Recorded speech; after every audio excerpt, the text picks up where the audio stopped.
ইসলাম ধর্মকে খুব সহজভাবে বুঝতে চান? চলুন এর মূল ভিত্তিগুলো দিয়েই শুরু করা যাক। আসলে এই বিশ্বাসের পুরো ভিত্তিটাই দাঁড়িয়ে আছে 5টি মূল স্তম্ভের উপর।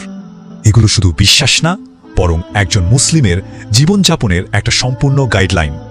প্রথম স্তম্ভ হল শাহাদা। বলা যায় এটাই ইসলামে প্রবেশের দরজা, আর বাকি সব ইবাদতের মূল ভিত্তি। এই ঘোষণার মাধ্যমেই একত্ববাদ আর নবুয়তের মূল নীতিটা প্রতিষ্ঠা পায়। আচ্ছা, এবার আসা যাক দ্বিতীয় স্তম্ভে, সালাত। এটা কিন্তু একটা প্রতিদিনের অঙ্গীকার। দিনে 5 বার সালাত আদায়ের মাধ্যমে স্রষ্টার সাথে একটা গভীর আধ্যাত্মিক যোগসূত্র তৈরি হয়। এটাকে শুধু একটা নিয়ম ভাবলে ভুল হবে। সালাত মনকে শুদ্ধ করে আর অন্যায় কাজ থেকে বাঁচিয়ে রাখে।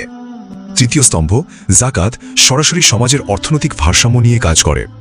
সামর্থ্যবান মুসলিমরা তাদের সঞ্চয়ের একটা নির্দিষ্ট অংশ, মানে 2.5% দান করেন। এর ফলে সমাজে যেমন সম্পদের সুষম বন্টন হয়, তেমনি ধনী গরিবের পার্থক্য কমে আসে। এরপর আসছে চতুর্থ স্তম্ভ, সাওম বা রোজা, যা মূলত রমজান মাসে পালন করা হয়।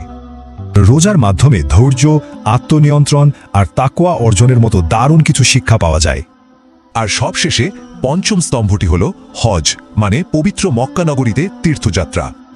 আর্থিকভাবে সক্ষম প্রত্যেক মুসলিমের জন্য জীবনে একবার হজ করা ফরজ। হজ হল মুসলিমদের ঐক্য আর সাম্যের এক অসাধারণ প্রতীক। এটা গুনাহ মাফেরও একটা সুযোগ। তাহলে দেখা যাচ্ছে এই 5টি স্তম্ভ মিলেই ইসলামের মূল ভিত্তিটা তৈরি হয়েছে। এগুলো নিছক কোনো ধর্মীয় আচার অনুষ্ঠান নয়, বরং একটা পরিপূর্ণ জীবনবিধান। এই ভিত্তিগুলো একদিকে যেমন স্রষ্টার কাছাকাছি নিয়ে যায়, তেমনি সুন্দর একটা সমাজ গড়তেও সাহায্য করে।